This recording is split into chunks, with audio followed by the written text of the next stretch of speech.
উত্তরাখণ্ডের কুমায়ুনের প্রাকৃতিক সৌন্দর্যের প্রশংসা বহু মানুষের কাছে অনেক দিন ধরেই শুনেছি, আর সেই সৌন্দর্যের স্বাদ গ্রহণ করার জন্য কয়েকদিন হাতে সময় নিয়ে বেরিয়ে পড়েছিলাম কুমায়ুন ঘুরব বলে। প্রথমে কলকাতা থেকে বেরিয়ে 2 দিন নৈনিতালে থেকে সেখানকার বিভিন্ন জায়গা ঘুরে বেরিয়েছি। অ্যাডভেঞ্চারকে ভালোবাসি, তাই জন্যই প্রকৃতিকে আরও কাছ থেকে খুঁজে পেতে নৈনিতালের সব থেকে উঁচু জায়গা নয়না পিক ট্রেক করে উঠেছিলাম। পেয়েছিলাম নৈনিতালের অকল্পনীয় এক সৌন্দর্য। গত 2 পর্বে নৈনিতাল বেড়ানোর সমস্ত গল্পটাই তোমাদেরকে বলেছি। আজ নৈনিতালে 3য় দিনের সকাল। এখন বাজে সকাল 8:30। আমরা নৈনিতাল ছেড়ে বেরিয়ে যাচ্ছি।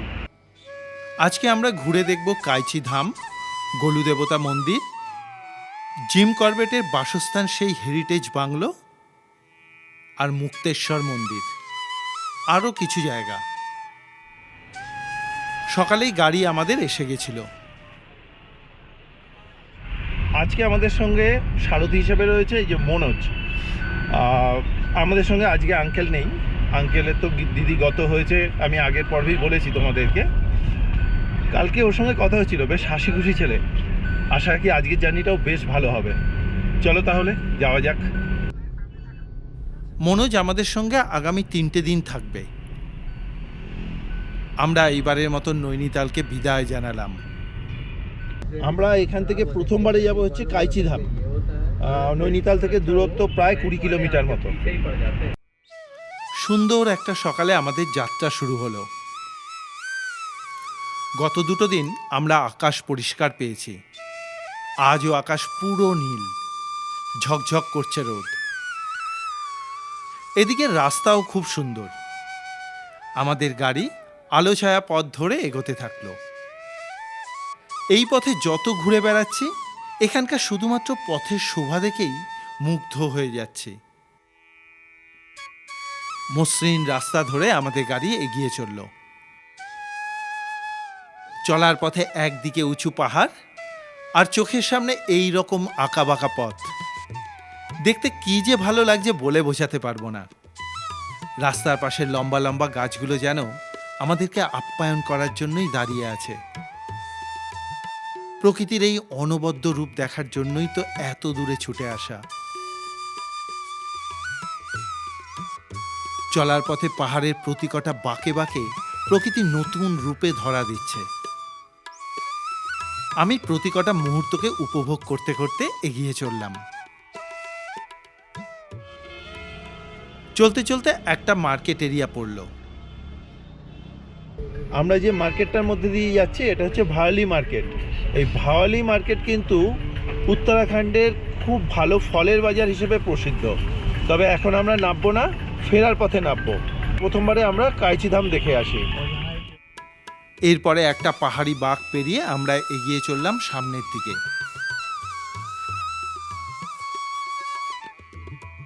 এইভাবে বেশ কিছুক্ষণ আসার পর এখন এসে পৌঁছে গেলাম কুমায়ুনের খুব প্রসিদ্ধ একটা জায়গা, সেটা হচ্ছে কাইচি ধাম। এই যে দূরে দেখা যাচ্ছে, এখান থেকে একটু দেখে নাও।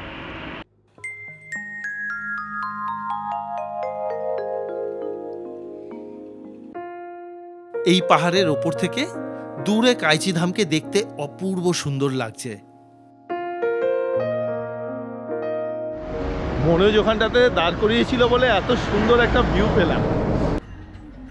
আবার গাড়িতে উঠে পড়লাম। কিছুটা গাড়িতে আসার পর পৌঁছে গেলাম মন্দিরের কাছে। নিচে মন্দিরের সামনে জ্যাম হয় বলে মনোজ একটু ওপর দিকেই গাড়িটা পার্ক করেছিল। এই হচ্ছে নিমকরলি বাবার আশ্রম। ভেতরে কোনো রকম ফটোগ্রাফির অনুমতি নেই, এটা আমরা আগে থাকতেই জানি, তাই জন্য ভেতরে দেখাতে পারবো না। এই দূর থেকেই যতটুকু সম্ভব একটু দেখে নাও। কাইচি নামটার বিশেষ অর্থ আছে। এই জায়গায় 2 পাহাড় একে অপরকে কাটাকাটি করে আছে, যেন কাচির মতন দেখতে। সেই থেকেই এই জায়গার নাম হয় কাইচি ধাম।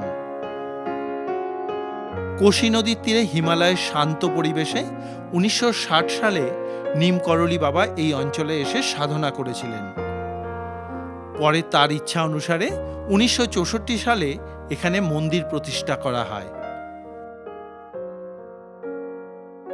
তার অলৌকিক শক্তি ছিল।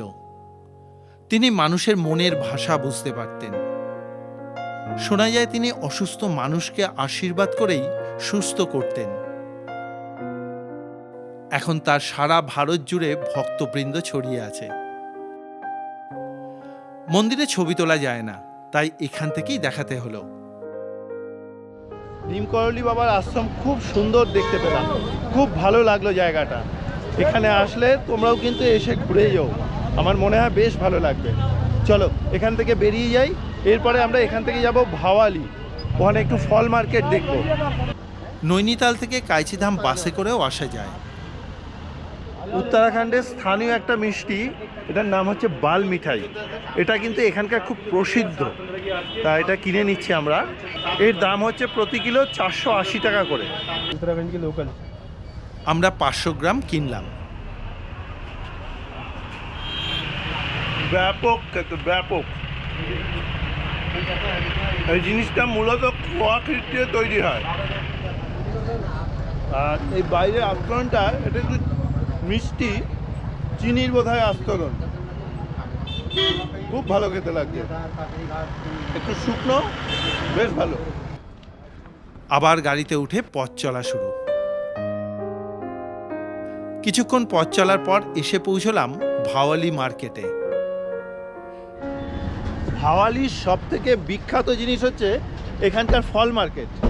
মনোজ গাড়িটা দাঁড় করিয়ে দিল ফল মার্কেটের সামনে, একটু ঘুরে দেখে নি। চলো। এখানকার দোকানগুলোতে বিভিন্ন ধরনের ফল দেখলে সবারই লোভ লাগবে। আখরোট থেকে শুরু করে বিভিন্ন ধরনের ফল পাওয়া যায়।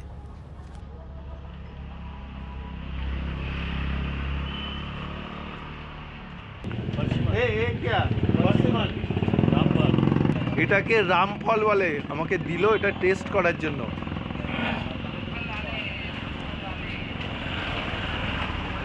ব্যাপক, সত্যিই সুন্দর খেতে, খুব মিষ্টি।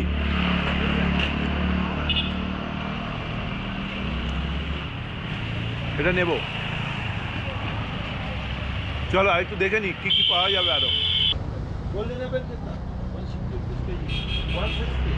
গোল্ডেন অ্যাপেল বলছে 160 টাকা করে। একটু রিকোয়েস্ট করলাম কিছু কমানোর জন্য, দেখি কিছুটা কমাবে হয়তো। একটু আপেল নেব আর একটু রামফল নেব। রামফল নিতেই হবে, কিছু করার নেই, একদম হেভি খেতে। ये क्या है? आलू बुखारा। ये आलू बुखारा आलू बुखारा बोलते हैं। हाँ। ये कैसा होता है? मीठा होता है। আমি এখান থেকে গোল্ডেন অ্যাপেল আর রামফল নিয়ে নিলাম। আঙ্কেলের সঙ্গে কথা বলতে বলতে দু রকম ফল তো নিলাম। আঙ্কেল আমাকে এটা খাওয়ার জন্য গিফট করলেন। এটা হচ্ছে আখরোট, একদম ছাড়ানো আখরোট। বললো খুব ভালো খেতে, টেস্ট করতেও বললো।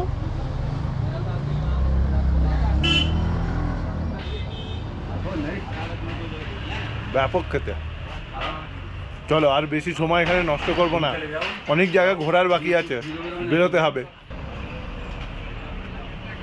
মনোজ ভাই বললো এরপরে নিয়ে যাবে গোলু দেবতার মন্দির, অর্থাৎ যে মন্দিরে অনেক ঘন্টা আছে সেই মন্দিরটাতে। চলো, এখান থেকে ডিস্টেন্স হচ্ছে মাত্র 4 কিলোমিটার। গাড়ি ছুটে চলল সামনের দিকে, আর আমি গাড়িতে বসেই আপেল খাওয়া শুরু করে দিলাম। আপেলটার ভেতরে পুরো রসে ভরা, এতটাই ফ্রেশ। খেতে খেতে চোখের সামনে এই রকম প্রাকৃতিক সৌন্দর্য দেখতে দেখতে এগোতে থাকলাম। কিছুক্ষণের মধ্যেই পৌঁছে গেলাম আমাদের গন্তব্যে। এই এসে পৌঁছে গেলাম গোলু দেবতার মন্দির, অর্থাৎ ন্যায়ের দেবতার মন্দিরের কাছে। এখন এখান থেকে কিছুটা ওপর দিকে যেতে হবে। চলো তাহলে। এই মন্দিরে কিন্তু ঘন্টা বাঁধার নিয়ম আছে, যদি মনের কোনো কিছু ইচ্ছা থাকে সেটা দেবতাকে জানিয়ে ঘন্টা বেঁধে যেতে হয়। চলো তাহলে। সামনের দোকানগুলোতে বিভিন্ন সাইজের ঘন্টা পাওয়া যাচ্ছে। একদম মন্দিরে যাওয়ার গেটের সামনেই একটা দোকান থেকে এই দুটো ঘন্টা কিনে নিলাম। এই দুটো ঘন্টা গোলু দেবতার কাছে বেঁধে যাব। এটা কিন্তু আমার জন্য নয়, এটা বাঁধবো হচ্ছে আমার এক দিদি রয়েছে, সেই দিদি বলে দিয়েছে, আর ভাগ্নি রয়েছে, ভাগ্নি বলে দিয়েছে।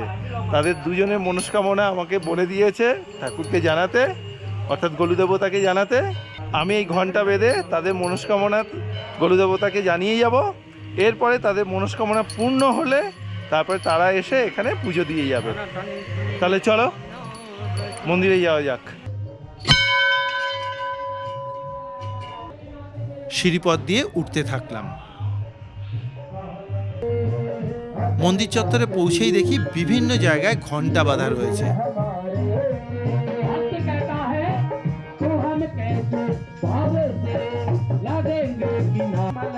এক একটা ঘন্টা এক এক রকম সাইজের।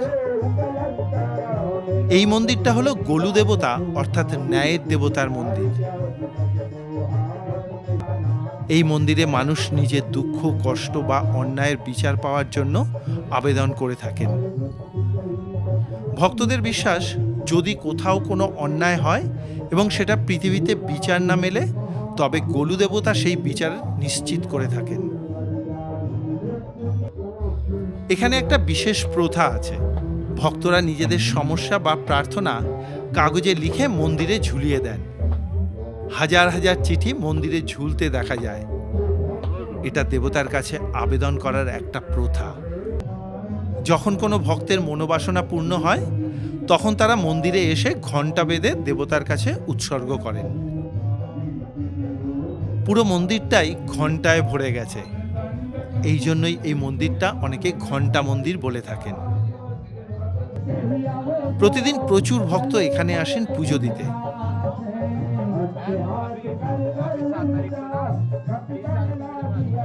ছোট্ট মন্দিরে গোলু দেবতা অধিষ্ঠান করছেন। আমিও ঘণ্টাগুলো বেঁধে দিলাম। মন্দিরের পরিবেশটা অতীব সুন্দর।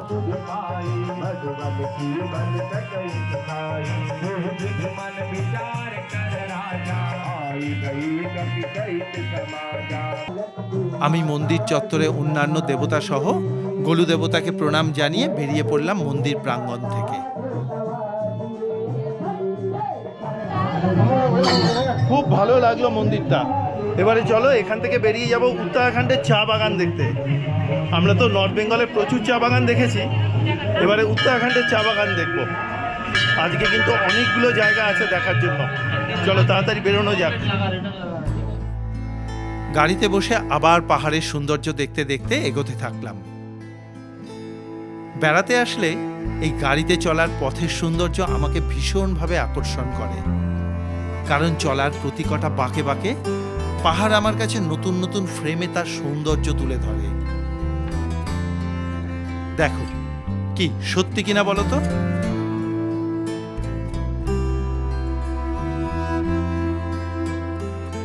আরও কিছুটা এগোনোর পর এই চলে এলাম শ্যামক্ষেত বলে একটা জায়গায়।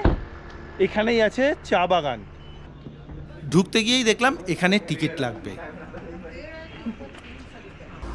টিকিট কেটে ঢুকলাম চা বাগানে। চা বাগানটা খুব একটা বেশি বড় না। সিজনে কিছু চা পাতা তোলা হয়। এখানে কিছুক্ষণ ঘোরাঘুরি করে বেরিয়ে পড়লাম। চা বাগান দেখে বেরোলাম। অ্যাকচুয়ালি ব্যাপারটা কি, আমরা যারা উত্তরবঙ্গের চা বাগান দেখে অভ্যস্ত, তাদের কাছে উত্তরাখণ্ডের চা বাগান খুব বেশি অ্যাট্রাকটিভ লাগবে তা নয়, এটা একদম বাস্তব। আর চা বাগানের গেট থেকে বেরিয়েই পাশে একটা রিটেল শপ আছে। এখান থেকে কিন্তু এই উত্তরাখণ্ডের এই চা বাগানের চা কিনতে পাওয়া যায়। তা আমরা আর কিনলাম না, এখন আমরা এখান থেকে বেরিয়ে চলে যাব। চলো তাহলে। গাড়িতে উঠে আমাদের আবার পথ চলা শুরু। আমাদের পরবর্তী গন্তব্য মুক্তেশ্বর মহাদেব মন্দির। এখান থেকে মুক্তেশ্বরের দূরত্ব 10 থেকে 12 কিলোমিটার মতো। চলার পথে এদিকের পথও অকল্পনীয় সুন্দর। কুমায়ুনের সুন্দর গাড়িপথের মধ্যে এটি একটি বিখ্যাত রাস্তা তার সৌন্দর্যের জন্য। আমিও প্রকৃতির অকৃত্রিম সৌন্দর্য উপভোগ করতে করতে এগোতে থাকলাম। মুক্তেশ্বর মহাদেব মন্দির যাওয়ার পথে খাপড়ার বলে একটা জায়গাতে এসে গাড়িটা দাঁড় করালো মনোজ। এর ডান পাশে রয়েছে আপেল বাগান, যদিও বা এখন তো আর আপেল নেই, এখন আপেলের অফ সিজন, মানে এখন আর গাছে আপেল নেই, আমরা এখন বাজারে কিনে খেতে পাচ্ছি ওই আপেল। তবে এইখান থেকে যে জায়গাটা সৌন্দর্য, এটা বেশ ভালো। সিজন টাইমে আসলে এখানে অনেক ট্যুরিস্ট দাঁড়ায়, আপেল বাগানে ঢুকে আপেল বাগান দেখতে পারে এবং আপেলও কিনে নিয়ে যেতে পারেন। চলো আমরা এখানকার সিনিক বিউটিটা একটু দেখে নিই, তারপরে এখান থেকে খুব তাড়াতাড়ি বেরিয়ে যাব হচ্ছে মুক্তেশ্বর মহাদেব মন্দির। রাস্তার সামনে পাহাড়ের ঢালে বড় একটা আপেল বাগান। এখন পাতাবিহীন শুকনো হয়ে আপেল গাছগুলো দাঁড়িয়ে আছে, সেইটুকুই একটু ঘুরে নিলাম। তবে বর্ষার শেষের দিকে আসলে এই বাগানে প্রচুর আপেল দেখতে পাওয়া যাবে। আপেল বাগানের ঠিক উল্টো দিকেই একটা দোকান আছে, আমরা এখানে ছবি তুলছি দেখে তখন ওনারা ডাকলেন, ডেকে বললেন যে একটা আপেল খান। এই যে একটা আপেল দিলেন, হ্যাঁ আপেলটা একটু পুরনো হয়ে গেছে, একটু শুকিয়ে শুকিয়ে এসছে, কিন্তু এই আন্তরিকতাটা হচ্ছে পাহাড়ি মানুষদের। খেয়ে দেখি।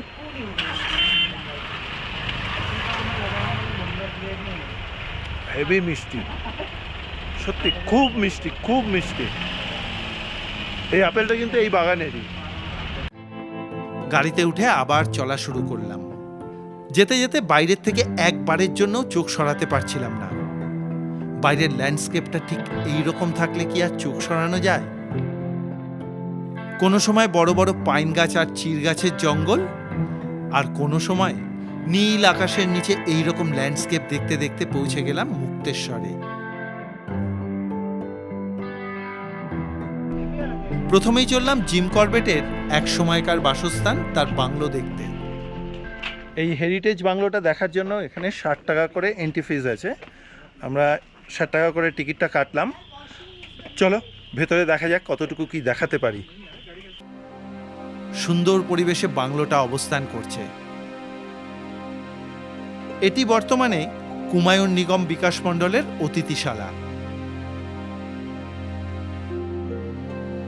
বাংলোর সামনে সুন্দর একটা ভিউ পয়েন্ট।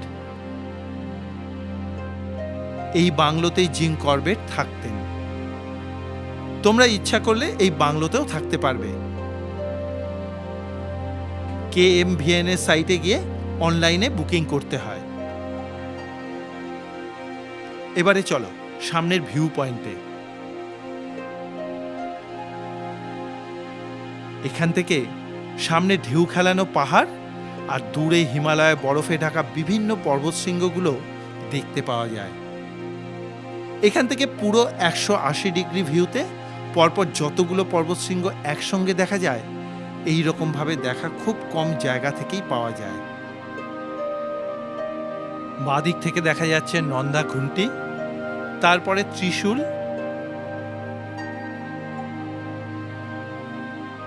তারপরে হচ্ছে ত্রিশূল পূর্ব, এরপরে নন্দা দেবী, তারপরেই নন্দা দেবী পূর্ব, তার পাশে রয়েছে নন্দা কোট, একদম ডান দিকে রয়েছে পঞ্চচূড়ি। অনেকেই কিন্তু মুক্তেশ্বর মহাদেব মন্দির দর্শন করে চলে যায়, কিন্তু এই জায়গাতে না আসলে কিন্তু সত্যিই অনেক কিছু মিস করা হয়ে থাকে। এইখানটাতে অনেকটা সময় কাটালাম।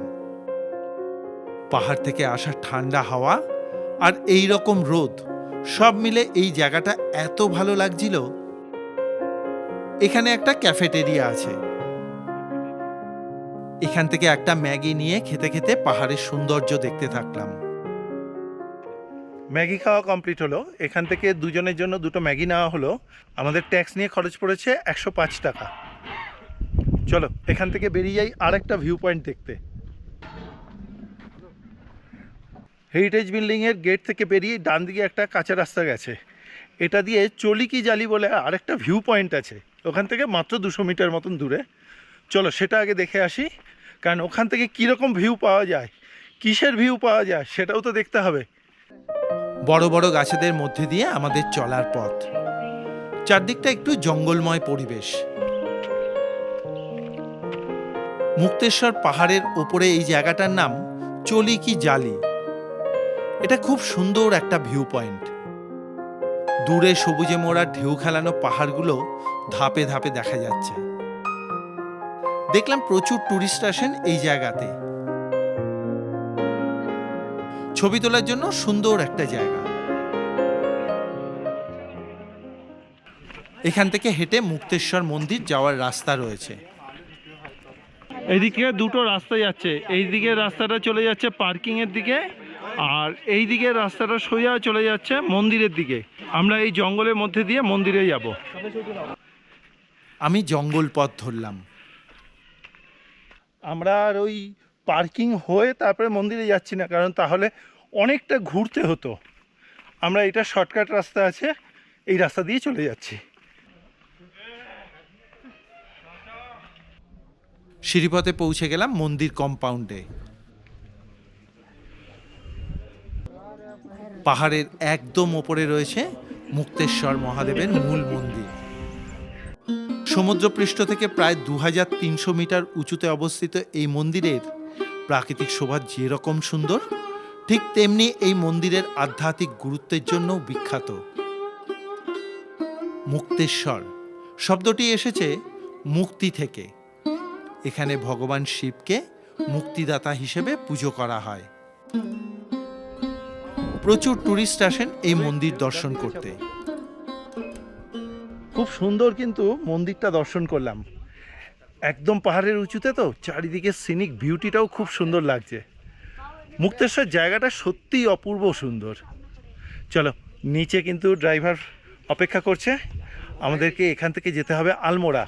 এখান থেকে প্রায় 35 কিলোমিটার মতন দূর। চলো যাওয়া যাক। বেরিয়ে পড়লাম সিঁড়িপথ ধরে। সিঁড়ি দিয়ে নামতে নামতে ভাবছিলাম এখানে যতগুলো সিঁড়ি আছে, যতটা সিঁড়ি ভেঙে একদম বাবা মহাদেবের কাছে যেতে হয়, তার থেকে আমরা যে পথ দিয়ে গেছি ওইটা অনেক সহজ। খুব অল্প চড়াই ভেঙে তারপরে যেতে হয়, যেটা সিঁড়ির চড়াইয়ের থেকেও কম। আমার তো ওই দিক দিয়ে যেতেই সুবিধা মনে হলো। মন্দিরের প্রবেশদ্বারে মনোজ ভাই গাড়ি নিয়ে অপেক্ষা করছিল। আজকের দিনটা কিন্তু বেশ ভালো ঘুরছে এই মনোজের সঙ্গেই, কারণ মনোজই আমাকে সমস্ত কিছু গাইড করছে। আমরা প্ল্যান করে নিয়ে এসেছিলাম কোথায় কোথায় যাব, মনোজ সেগুলোকেই সমস্ত কিছু বুঝিয়ে বলে দিচ্ছে এখান থেকে এখানে এতক্ষণ থাকলে ভালো হয়। আর ও কিন্তু কোনো তাড়াহুড়ো করছে না, এটা সব থেকে আমার ভালো লাগছে। আমরা তো ছবি তুলতে অনেকটা সময় লাগে, এমনি সাধারণ ট্যুরিস্ট হলে তাদেরকে অনেকটা কম সময়ের মধ্যে তারা দেখে চলে যেতে পারে, আমাদের কিন্তু একটু সময় লাগে। তা মনোজের সেক্ষেত্রে কোনো তাড়াহুড়ো নেই, কিচ্ছু নেই, ভালো ছেলে। আমি মনোজের নাম্বার ডেসক্রিপশন বক্সে দিয়ে দিচ্ছি। তোমরা যারা কুমায়ুন আসবে ভাবছো, তারা যদি মনে করো মনোজকে কিন্তু সরাসরি যোগাযোগ করে নিতে পারো। আমার আজকের দিনটা ঘুরে এখনো পর্যন্ত বেশ ভালো লেগেছে। এবার কালকের দিনেও আমি ওর সঙ্গেই থাকবো। চলো, মনোজ বললো রাস্তার মাঝখানে একটা জায়গায় সানসেট দেখানোর ব্যবস্থা করে দেবে, দেখা যাক। আবার আমরা গাড়িতে এগোতে থাকলাম। আজকের এই ভিডিও তোমাদের কীরকম লাগছে অবশ্যই করে একটা মতামত জানিও কমেন্ট বক্সে। একদম ডিপ ফরেস্টের মধ্যে দিয়ে আসছিলাম, ফরেস্ট ডিপার্টমেন্টের আলাদা পারমিশন নিল, আর মনোজ ভাই স্থানীয় ড্রাইভার বলে ওর কাছে আলাদা পারমিট আছে। ফরেস্ট ডিপার্টমেন্ট সেটা দেখে তারপরে কিন্তু আমাদের গাড়ি ছাড়লো। একটা ভালো সুন্দর জায়গা দেখে দাঁড়ালাম, অপূর্ব জায়গাটা। মানুষজন শূন্য জায়গায় আস্তে আস্তে সন্ধে নামতে শুরু করেছে। এখানে দাঁড়িয়ে বুঝেছিলাম নিস্তব্ধতা কত বেশি শক্তিশালী। আবার চলা শুরু করলাম। দেখতে দেখতে আকাশ রাঙিয়ে দিয়ে সূর্যদেব অস্ত গিয়ে সন্ধ্যা নামল। আমরা আলমোড়াতে পৌঁছে গেলাম। মার্কেটের মধ্যেই আমরা হিমালয় হোটেল নামে একটা হোটেলে ঘর নিলাম। এই হচ্ছে আমাদের room, double bed, non AC room. ভাড়া পড়ল 1000 টাকা। গিজার সহ অ্যাটাচ ওয়াশরুম, বেশ পরিষ্কার পরিচ্ছন্ন। এই হচ্ছে আজকে রাতের আমাদের আস্তানা। তবে আজকের ভিডিও আর বেশি বড় করব না, অনেকটাই বড় হয়ে যাচ্ছে। আজকের মতন ভিডিও এখানেই শেষ করছি। তোমাদের আজকের ভিডিও কীরকম লাগলো তা কিন্তু অবশ্যই একটা মতামত জানিও কমেন্ট বক্সে। আজকের মতন শেষ করছি, কারণ এরপরে বাইরে বেরিয়ে কিছু খাবো, খেয়ে দিয়ে এসে একদম রেস্ট নেব। চোখ মুখের হাল দেখে বুঝতেই পারছো কী অবস্থা। তাহলে চলো, আজকের মতন এখানেই শেষ করছি। দেখা হবে আগামী পর্বে। শুভরাত্রি।